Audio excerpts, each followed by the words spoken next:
Ben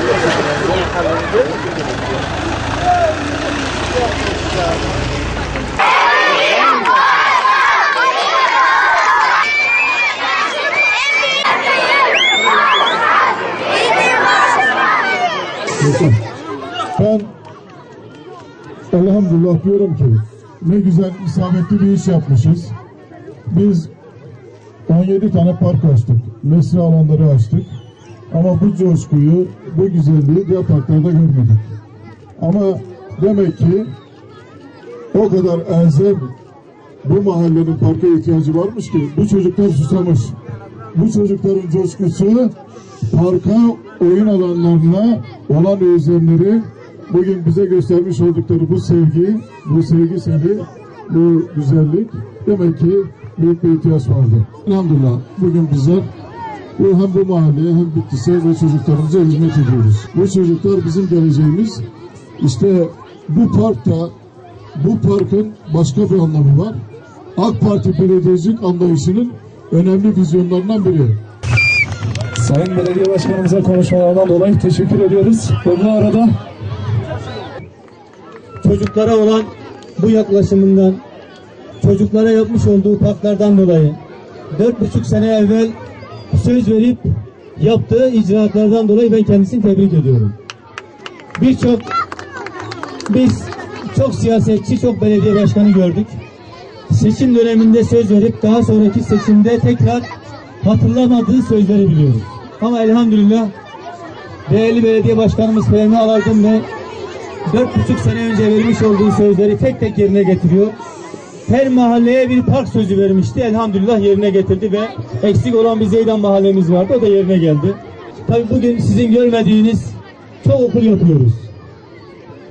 Sadece Rahva'da şu anda 2 tane 32 derslikli lise yapıyoruz. 1 tane 32 derslikli ilköğretim okulu yapıyoruz. Bakın Rahva'nın yol boyunca şu an 90 derslikli okul yapıyor, kimsenin haberi yok. Ve bitmek üzere. 2 tane 24 derslikli okulumuzu açtık elhamdülillah. Çok güzel bir İmam Hatip Lisesi açtık. Hizmete girdi. Sessiz sedasız açtık, kimsenin haberi yok. Hep çocuklarımız için yapıyoruz. Sizler için yapıyoruz. Sizlerin geleceği için yapıyoruz. Cumhuriyet tarihinde yapılmayan kadar bu sene sadece köylerimize okul yaptık. 90 adet ihale yaptık değerli dostlar. Kanları su mecburi görevi getirmesi lazım. Kanalizasyon işi mecburi görevi ki şu anda ilin bütün kanalizasyon işlerini, su işlerini çözmek üzere. Mühim olan her mahallemize bir park yapabiliyor mu? Belediye başkanı olarak her mahalleye çocuklarımıza, bacılarımıza, kardeşlerimize yaşayabilecekleri alanlar yaratabiliyor mu?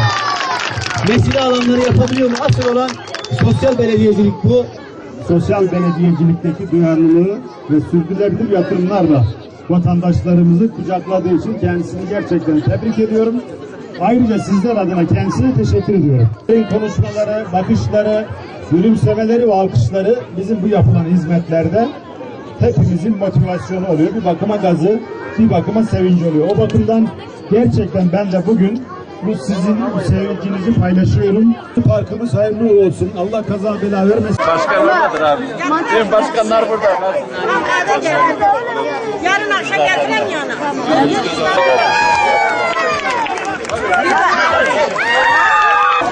Hadi bu tarafa gel. Önden çık, bu tarafa gel. Canım gel.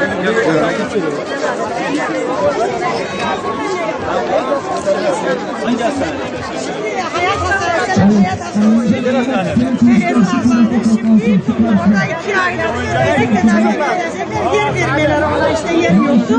Ona Hadi hayırlı olsun. Hayırlı olsun. bu bahçede